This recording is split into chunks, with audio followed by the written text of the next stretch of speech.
L'Igualada va sumar la novena victòria davant un barcelonès que va anar de més a menys i va encaixar la quarta derrota seguida.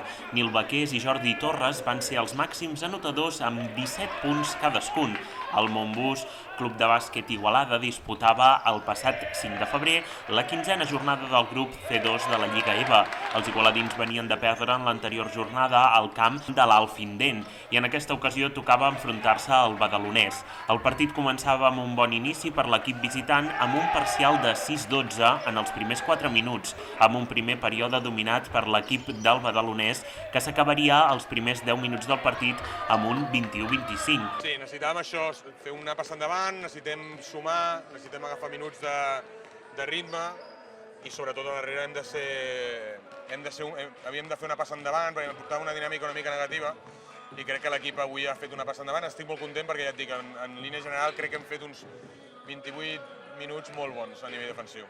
En el segon període l'equip local començava agafant el control del partit i acabava marxant a la mitja part amb un 40-36. Al tercer període l'equip d'Òscar Navarro augmentava encara més el ritme i fent un tercer quart immillorable amb un parcial 24-9 s'acabava aquest amb un 64-45. Al darrer període amb un marcador quasi sentenciat i amb un Jordi Torres excel·lent des de la línia de 3 amb un 6 de 8 en triples s'acabava el partit 81-65.